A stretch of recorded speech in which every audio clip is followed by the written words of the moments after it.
મિત્રો આપણે કાર્ય ઉર્જા પાવર સમજવા માટે એક નાનો અહીંયા રમૂજી વિડીયો જોઈશું। કોઈ પણ પદાર્થ છે એને આપણે ઊંચકીએ છીએ, બરાબર છે? તો એના માટે આપણે પહેલાં તો કાર્ય કરવું પડશે। હવે બહુ ભારે છે અને મૂક્યું પણ એ ઝીલી શકે એવું નથી, એટલે તૂટી ગયું। અરે રે રે રે, ચાલો બીજી વસ્તુ લઈ આવે ભાઈ। હવે સ્ટેશનરી ઓબ્જેક્ટ છે, સ્થિર અવસ્થામાં છે અને સ્થિતું છે, ગતિ કરી શકે છે। એના ટાયર પર ડિપેન્ડ છે। વચ્ચે અડચણ આવી, એની વેલોસિટી વધી ગઈ। હવે એ વેલોસિટી કેમ વધી એનું કારણ છે અને સ્ટોપ કરવા માટે પણ આપણે કાર્યની જરૂર પડશે। હવે એક નાની વસ્તુ છે, દડો છે જે સરળતાથી મૂવમેન્ટ કરે છે, તો એક એટલું જ બળ આપ્યું પણ તમે જુઓ તો બહુ સ્પીડથી જાય છે અને સ્પીડથી પાછો પણ ફરે છે। એ જ કાર્ય કર્યું એને, અને પ્રત્યાઘાતી બળ લાગવાથી મોશન વધી ગયું। ઓકે, એ શું કરી શકે છે? તો એક પથ્થર સાથે ટકરાવ્યો, પથ્થર ઓહો હો હો હો એક કાર પર પડ્યો, કારની હાલત ખરાબ થઈ ગઈ। શું કહેવા માગે છે અહીંયા? પહેલાંની કન્ડિશન પછી કન્ડિશન, એટલે બળ લાગવાથી એની શેપ પણ બદલાઈ શકે છે, પણ એ જ બળ બીજામાં રૂપાંતરિત કેવી રીતે કરી શકાય એ અહીં સમજાવે છે। હવે આ ભાઈ એક ભારે વસ્તુને ખસેડવા માગે છે, પણ જો બળ લગાવવાનો પ્રયત્ન કર્યો નથી ખસતું, એટલે કાર્ય થતું નથી। બહુ ભારે કામ કર્યું, અમને તો ધક્કો માર્યો જોરથી, અને પરિસ્થિતિ કંઈક એવી થઈ, મૂવમેન્ટ ચાલુ થઈ ગઈ। ઓહો હો, બહુ ભારે વ્યક્તિ લાગે છે, મૂવમેન્ટ થઈ। હવે એને જે બળ લગાડ્યું અને કાર્ય ક્યારે કહેવાય? તો એ ખસ્યું, ડિસ્પ્લેસમેન્ટ, એનું સ્થાનાંતર થયું, તો જ એ કહેવાય કાર્ય। એટલે ફોર્સ ગુણ્યા ડિસ્ટન્સ, ફોર્સ ગુણ્યા ડિસ્પ્લેસમેન્ટ એવું પણ કહી શકાય। તો કાર્ય તો જ થયેલું કહેવાય કે સ્થાનાંતર કરે। હવે એની એનર્જી ઓછી થઈ ગઈ, તો એનર્જી પ્રાપ્ત ક્યાંથી કરશે? ખાવું પડશે। બહુ વીક થઈ ગયા ભાઈ, બરાબર છે? ઓ વડાપાઉં જેવું કંઈ લાગે છે, એનર્જી ડ્રિંક કરી, કોલ્ડ ડ્રિંક કે જ્યુસ, બીજી કોઈ ડ્રિંક નહીં, એનર્જી ફૂલ ફાસ્ટ થઈ ગઈ। હા, એવું કહેવા માગે છે આપણે એનર્જી ક્યાંથી મેળવીએ છીએ? નમસ્કાર મિત્રો, ચેપ્ટર 5 આપણે પૂરું કર્યું।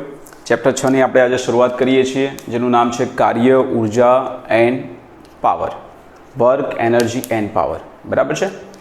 આ ચેપ્ટરમાં બહુ મજાની વસ્તુ મિત્રો એ છે કે તમે 9મા ધોરણમાં આ ચેપ્ટર સમગ્ર ભણેલા છો। વ્યવહારિક કાર્ય ઉર્જા પાવર અને એનું વૈજ્ઞાનિક ભાષામાં થોડો અલગ છે। કેવી રીતે?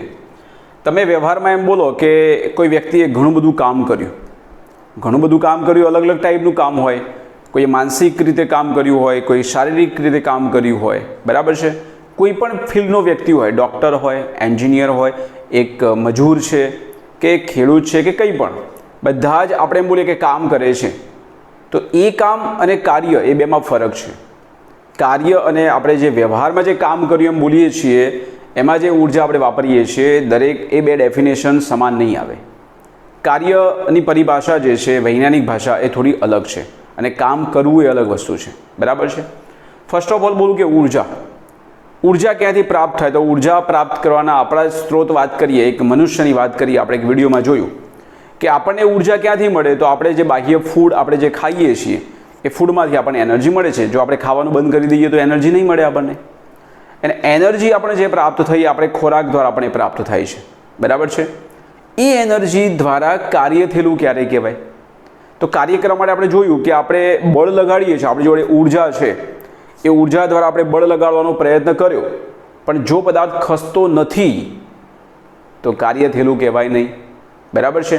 એટલે એક ઉર્જા દ્વારા આપણે કાર્ય કરવું છે, તો આપણે વાત જે કરી કે આપણે બ્લોક છે, એમ દળનો બ્લોક, એના ઉપર એ એનર્જી દ્વારા આપણે બળ આપવાનો પ્રયત્ન કરીએ, એ ઉર્જાના ઉપયોગ થકી આપણે એને ધક્કો આપીએ છીએ, ફોર્સ આપીએ છીએ। આ પદાર્થ જો એ જ જગ્યાએ ઊભો છે, મતલબમાં સ્થિર છે, તો એના ઉપર તમે ગમે એટલી ઉર્જા એપ્લાય કરી બળ સ્વરૂપે, પણ એ પદાર્થ માટે કાર્ય મિત્રો 0 કહેવાય, કાર્ય થતું નથી। તો કાર્ય ક્યારે કહેવાય? તો કાર્ય થવા માટે જરૂરી છે કે એના ઉપર બળ લગાડવાથી ડિસ્પ્લેસમેન્ટ થવું જોઈએ। આપણે અંતર કરતાં સ્થાનાંતરની વાત કરીશું, બરાબર છે? એટલે એ પદાર્થ જો ખસીને અહીંયા જાય છે, આ જગ્યાએ પહોંચ્યો, તો ડિસ્પ્લેસમેન્ટ જે થયું એનું સ્થાનાંતર મિડલથી ગણીએ આપણે, તો ડી જેટલું સ્થાનાંતર કરે છે, તો એના વડે થતું જે કાર્ય છે એ બળ ગુણ્યા સ્થાનાંતર કહેવાય। ડી ફોર સ્થાનાંતર, ડિસ્પ્લેસમેન્ટ, બરાબર છે? ત્યાં સુધી કાર્ય બોલાય નહીં.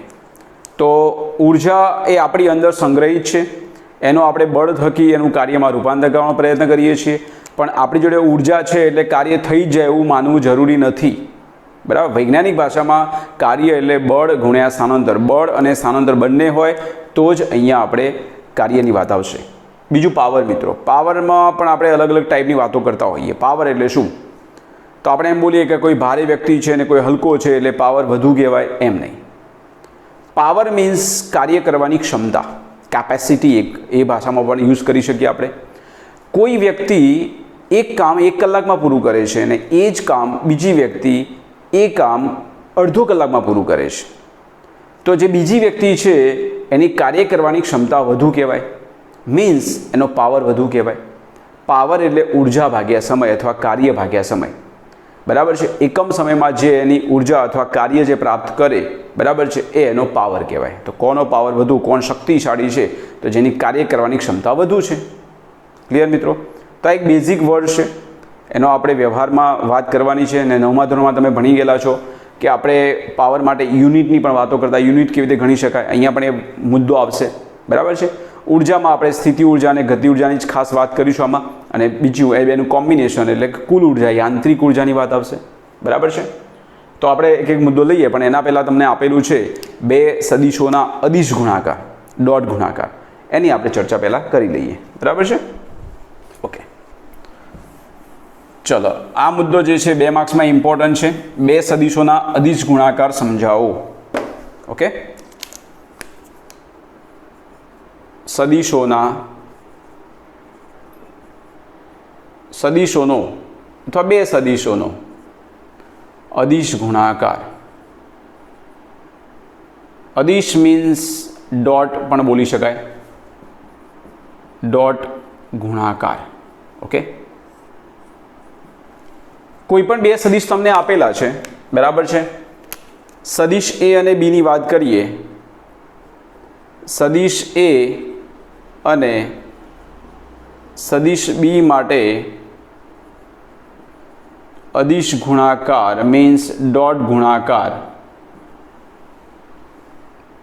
કેવી રીતે લખી શકાય? તો એના માટે આ રીતે લખી શકાય. ડોટ એટલે આવું લખવાનું, 2 સદિશો એ અને બી, એ 2 વચ્ચે જો ડોટ કરેલું હોય તો એને અદિશ ગુણાકાર કહેવાય.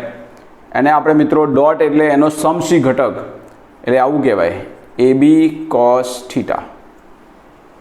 આનો અર્થ શું થાય હું તમને સમજાવવા માટે પ્રયત્ન કરું કે 2 સદિશો તમને આપેલા છે. આ સદિશ એ છે અને આ સદિશ બી છે. રાઈટ. હવે આપણે કામ કરીએ. સદિશ એ એક્ઝેક્ટ એક્સ પર આવેલો છે.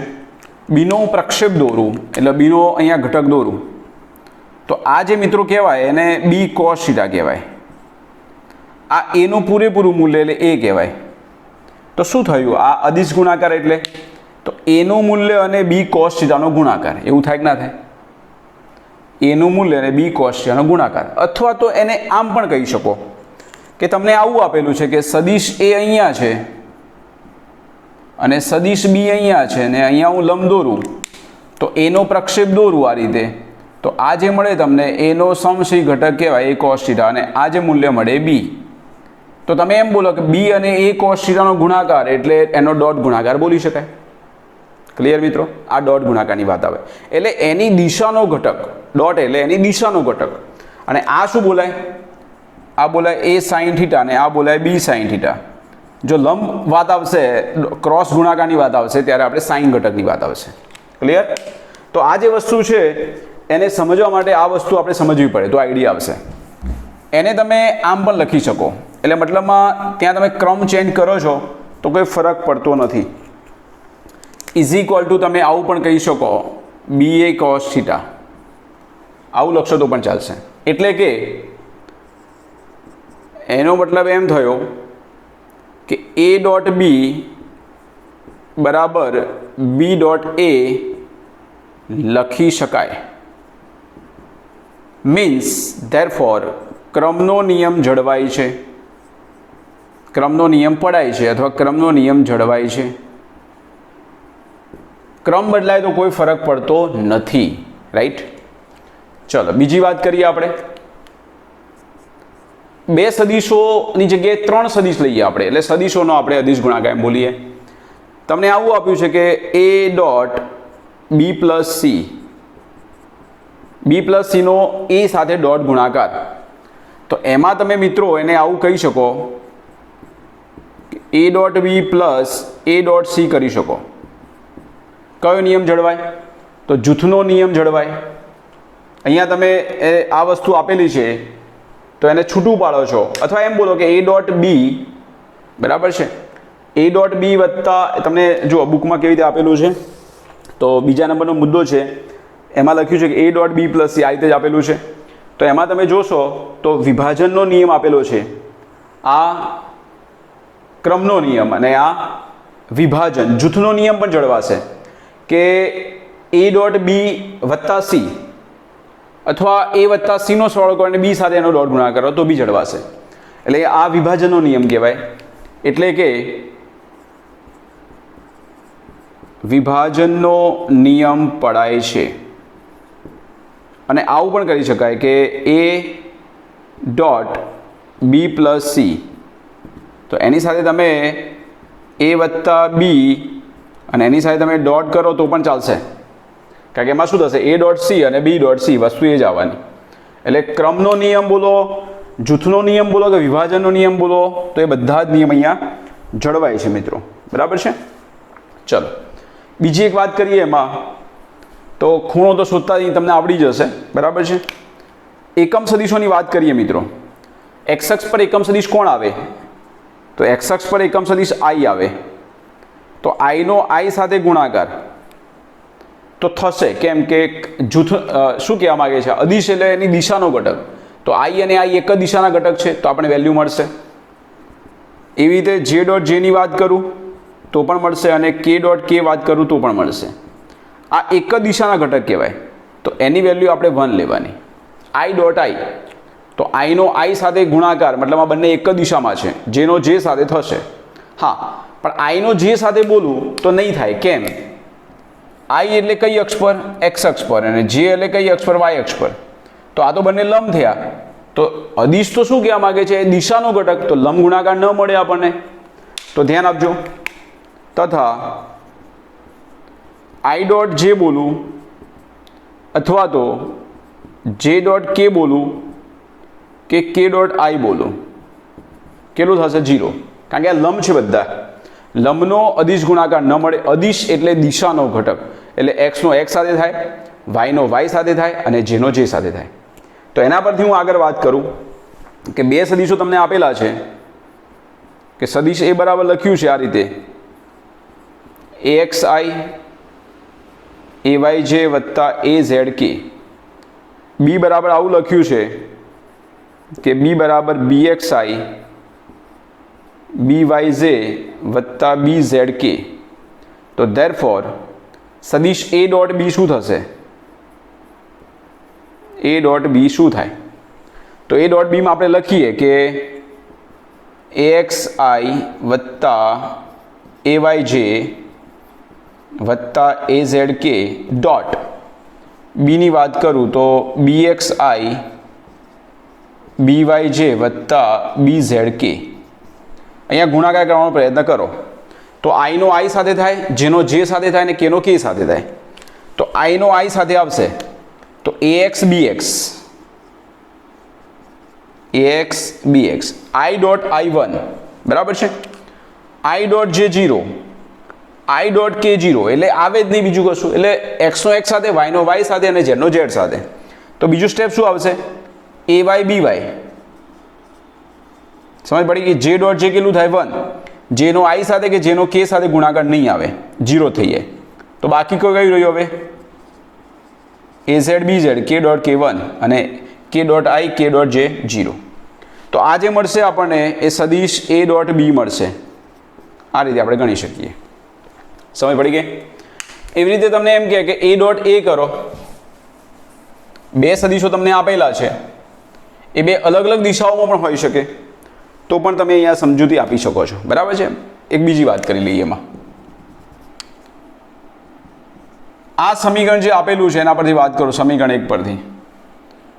જો સદીશ a समांतर सदिश बी होय तो समीकरण 1 परथी एनो मतलब कि बे समांतर એટલે બે વચ્ચે ખૂણો 0 છે तो a डॉट b बराबर ab cos 0 is equal to ab थाय जे महत्तम मूल्य आपशे महत्तम मूल्य मळे बंने एक दिशा में होय तो बीजी बात करूँ जो ए लंब बी होय क्रॉस गुणाकार तो नहीं मळे ए लंब बी होय तो सदिश ए डॉट बी बराबर लखाय ए बी कॉस 90 किलो थाय 0 समझ पड़ी गई। अने एना परथी समीकरण 1 परथी बीजी बात करिए खूणो शोधवो होय समीकरण 1 परथी हूँ एम कहूँ कि कॉस थीटा लेवुं छे आपणे तो कॉस थीटा बराबर तमे लई शको छो ऊपर ए डॉट बी अने ए बी નું મૂલ્ય નીચે આવશે એ બી એટલે એનું મૂલ્ય ઇન્ટુ બીનું મૂલ્ય। આ બે સદિશોના અદિશ ગુણાકાર માટે અથવા ડોટ ગુણાકાર માટે એના નિયમો છે એ નિયમોને આપણે સમજવાના છે। 2 માર્ક્સમાં આ વસ્તુ પૂછી શકાય બરાબર છે। ઉદાહરણ 6.1 બહુ ઇઝી ઉદાહરણ છે। તમને બળ આપેલું છે त्रिपारिमाणમાં एक्स वाय जेड एम एकम लखेलू नहीं એટલે એકમ જ લખ્યું છે ન્યૂટન આમ તો આવે એકમ પણ એકમ લખેલું છે ખાલી 3i head plus 4j head minus 5k head स्थानांतर છે 5i head plus 4j head plus 3k head एकम f નો d પરનો પ્રક્ષેપ શોધો। f નો d પરનો પ્રક્ષેપ એટલે શું તો મેં તમને પહેલા સમજાવ્યું હતું એ પ્રમાણે કે બે સદિશો આપેલા હોય આ રીતે કે સમજી લો કે આ સદિશ d છે અને આ સદિશ f છે તો f નો પ્રક્ષેપ દોરું तो f નો પ્રક્ષેપ એટલે આ શું બોલાય તો f નો d પરનો પ્રક્ષેપ f નો d પરનો પ્રક્ષેપ એટલે f cos θ સમજ પડી ગઈ। f નો d પરનો પ્રક્ષેપ એટલે f cos θ કહેવાય। d નો f પરનો પ્રક્ષેપ કે તો d cos θ કહેવાય બરાબર। એ આપણે આમ દોરવો પડે રાઈટ આ d cos θ થાય। તો પહેલા તો આપણે સમજી લઈએ કે આપણે કાર્યની વાત કરી છે બરાબર છે અને એ ન સમજો તો પણ આઈડિયા આવી જાય કે પ્રક્ષેપ કીધો છે અને દિશાનો એટલે cos θ ઘટક લેવો પડે। તો આપણે અહીંયા શું કરીશું तो આપણે f અને d નો અદિશ ગુણાકાર કરીશું। અહીં કાર્યની તો કોઈ વાત કરી નથી કાર્ય કીધું હતું પણ આપણે શોધી શકતા હતા f અને d પરથી। તો શું થાય અહીંયા સમજી લો f અને સદિશ d માટે સદિશ f અને સદિશ d માટે આપણે એનો અદિશ ગુણાકાર લેતો अदिश गुणाकार लेशो तो ज मळशे। तो सदिश f डॉट सदिश d शू थाय तो आवुं थाय f d cos θ। एमां तमारे शोधवानुं शुं छे f नो d परनो प्रक्षेप f नो d परनो प्रक्षेप एटले f cos θ शोधवानुं छे तो आवुं थाय f डॉट d अने नीचे आवशे d d मीन्स d નું મૂલ્ય आ शुं कहेवाय d નું મૂલ્ય। तो शू थाय जुओ डी નું મૂલ્ય આપણે શોધવું છે તો આ રીતે મળશે f ડોટ ડી પહેલાં તો એફની વાત કરીએ તો 3i plus 4j minus 5k hat dot ડીની વાત કરું તો 5i hat plus 4j hat plus 3k hat અને નીચે ડીનું મૂલ્ય કહેવાય। ડીનું મૂલ્ય કઈ રીતે શોધાય તો વર્ગમૂળમાં ડીના જે ઘટકો છે એનો વર્ગ કરવાનો જેમ આપણે એનું મૂલ્ય લીધા હતા એ પ્રમાણે। તો ડીનું મૂલ્ય એટલે આવું થશે 5iનો વર્ગ એટલે 5નો વર્ગ આવશે iનો વર્ગ 1 થાય 4jનો વર્ગ એટલે 4નો વર્ગ આવશે અને નીચે આવશે 3નો વર્ગ। સમજ પડી ગઈ બહુ સિમ્પલ છે। આ ડીનું મૂલ્ય કહેવાય। તો આ આપણને જે મળશે iનો i સાથે jનો j સાથે kનો k સાથે। તો અહીંયા જુઓ 3i ડોટ 5i એટલે 5 3 15 અને i ડોટ i 1 4 4 એટલે 4 4 16 j डॉट j1 5 3 15 माइनस आवशे पण आ माइनस है એટલે -15 बराबर है।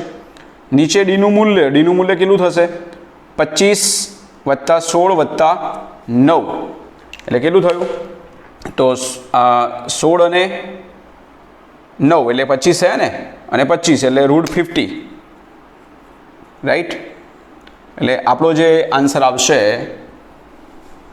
F cos theta is equal to આપણને જે મળશે ઉપર આવશે 16 અને નીચે આવશે √50 એટલે તમે લઈ શકો 25 દુ 50 બરાબર છે એટલે તમે આવું લખી શકો √50 લખો પહેલાં પછી આન્સર શું આપેલો છે આપણે જોઈએ શું આપેલું ચેક કરીએ આપણે તો તમને સીધો જવાબ આપેલો છે એફ કોસ થીટા એટલે આવું લખેલું છે √50 ગુણ્યા 0.32 એવું લખેલું છે બરાબર છે જે આન્સર આવે આપણે લઈ લઈએ ચલો ને બુકમાં કેટલું આવે છે ને આમાં કેટલું આપણે જોઈ લઈએ આમ તો કેટલું થાય 25 એટલે 5 બરાબર વાંધો નહીં ચલો 50નું આપણે વર્ગમૂળ લઈ લઈએ તો 7.071 જેવું થાય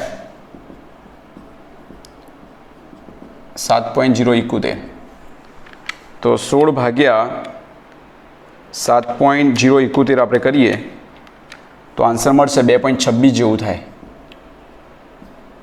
હવે બુકમાં તમને જે આન્સર આપેલો છે એ કંઈક અલગ રીતે આપેલો છે હું ટેલી કરું છું જુઓ બુકમાં તમને શું આપેલું છે એનો આન્સર તેમાં લખ્યું છે √50 × 0.32 તો આ આન્સર ચેક કરીએ આપણે 50નું વર્ગમૂળ બરાબર છે ગુણ્યા 0.32 લખેલું છે અંદર તો જુઓ મિત્રો એમાં આન્સર 2.26 આવી જાય છે એટલે એ જ જવાબ છે કોઈ જુદો જવાબ નથી આ આપણો રાઈટ જવાબ છે બરાબર છે આ એફનો પ્રક્ષેપ કીધો હતો D1નો ડીનો F1નો પ્રક્ષેપ કીધો હતો આપણે ડી કોશ્ય શોધતા તો નીચે એફ આવતો ડી એટલે ડીનું મૂલ્ય છે એટલે વર્ગમૂળમાં એના ઘટકોનો વર્ગ કરીને સરવાળો કરવાનો અને ડોટમાં શું કરવાનું આઈનો આઈ સાથે જીનો જે સાથે અને કેનો કે સાથે ઇઝી છે 2 માર્ક્સમાં પૂછી શકાય મિત્રો 2 માર્ક્સમાં પ્રશ્ન પૂછી શકાય અને તમને આ પ્રશ્ન 2 રીતે આપેલું છે અંદર પહેલાં આપણે શોર્ટમાં એને સમજવાનો પ્રયત્ન કરીએ કાર્ય ઉર્જા પ્રમેય કાર્ય ઉર્જા પ્રમેયને આપણે મેથેમેટિકલ વાત કરીએ તો આ રીતે ઓળખીએ છીએ કે W બરાબર ડેલ્ટા કે આવું આપણે તારવવાનું છે W એટલે વર્ગ કાર્ય અને ડેલ્ટા કે એટલે કાઇનેટિક એનર્જીનો તફાવત એટલે ગતિ ઉર્જાનો ફેરફાર એટલે કાર્ય જે છે ગતિ ઉર્જાના ફેરફાર બરાબર હોય એવું સાબિત કરો એમ કહે છે બરાબર છે ઇનિશિયલ એટલે પ્રારંભિક જે ગતિ ઉર્જા છે ઇનિશિયલ એન્ડ અંતિમ એટલે ફાઇનલ જે કાઇનેટિક એનર્જી છે ગતિ ઉર્જા છે એ બેનો ડિફરન્ટ એ જ કાર્ય બરાબર કહેવાય બરાબર છે જો એની ગતિ ઉર્જા બદલાતી જ નથી તો કાર્ય થયેલું કહેવાય જ નહીં બરાબર છે એક પદાર્થ અચળ વેગથી ગતિ કરે છે એના વેગમાં ફેરફાર જ નથી થતો તો એના ઉપર કાર્ય થયેલું કહેવાય નહીં હા પ્રારંભમાં જે હતું એ તો બરાબર છે પણ પછી એમાં ફેરફાર ક્યારે આવે એમાં પ્રવેગી ગતિ આવે તો કાં તો વધે કાં તો ઘટે તો એના પર તમે કંઈક કાર્ય કર્યું બોલાય ઓકે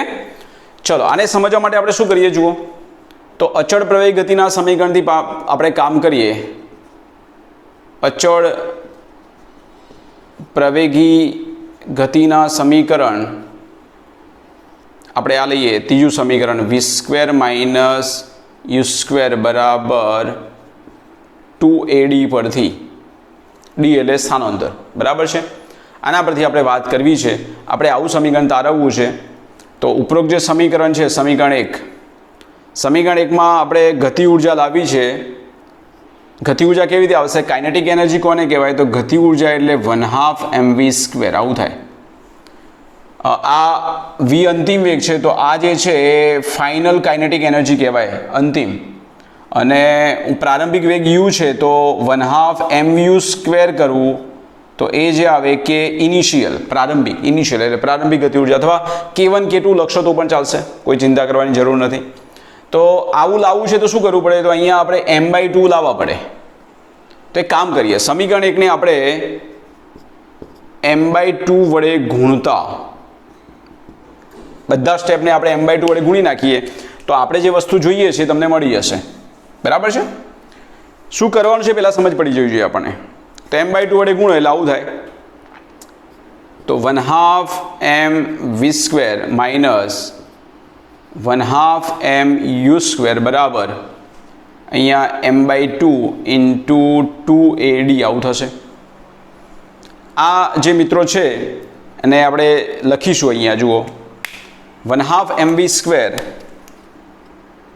1/2 mv² એ અંતિમ ગતિ ઉર્જા કહેવાય શું બોલાય અંતિમ ગતિ ઉર્જા એટલે એના માટે કે ફાઇનલ શબ્દ વાપરીએ અને 1/2 mu², યુ એટલે પ્રારંભિક વેગ છે, તો એ જે બોલાય એ પ્રારંભિક ગતિ ઉર્જા બોલાય.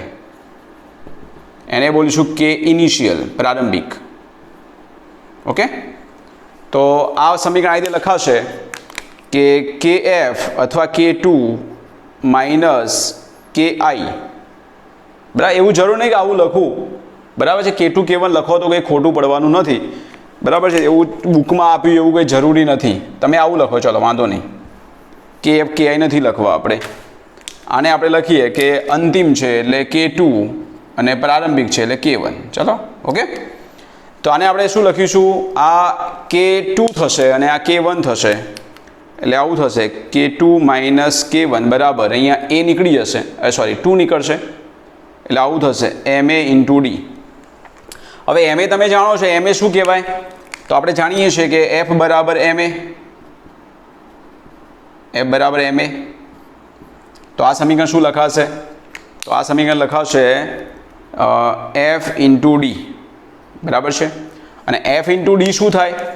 તો આપણે જાણીએ છીએ કે કાર્ય એટલે બળ ગુણ્યા સ્થાનાંતર, રાઈટ? એટલે આપણો આન્સર આવો થયો. k2 માઇનસ k1 એને આપણે ડેલ્ટા k બોલી શકીએ, તો ડેલ્ટા k બરાબર થશે અહીંયા w. Okay, k2 minus k1 એ ગતિ ઉર્જાનો ફેરફાર કહેવાય. ગતિ ઉર્જાનો ફેરફાર. ઓકે, તો આ સમીકરણ પરથી, સમીકરણ 2 પરથી તમે આપણે શું કહી શકીએ? તો પદાર્થ વડે જે થતું કાર્ય છે એ ગતિ ઉર્જાના ફેરફાર બરાબર હોય. એટલે આપણે એની વ્યાખ્યા આપી હોય તો આપણે આ રીતે આપી શકીએ છીએ કે કણની ગતિ ઉર્જામાં થતો ફેરફાર કણની ગતિ ઉર્જામાં થતો ફેરફાર તેના પર કરેલ કાર્ય બરાબર હોય છે. તમે જે કાર્ય કર્યું એના ફોર્મમાં એ આપણને ગતિ ઉર્જાનો ફેરફાર જે છે એના કાર્ય એના પર જે લગાડ્યું એના બરાબર હોય. બરાબર છે, જેને કાર્ય ઉર્જા પ્રમેય તરીકે ઓળખવામાં આવે છે. એટલે કાર્ય ઉર્જા પ્રમેય લગાડો તો આપણે W બરાબર ડેલ્ટા કે એપ્લાય કરવાનું. 2 માર્ક્સમાં આ પ્રશ્ન પૂછી શકાય. બરાબર છે.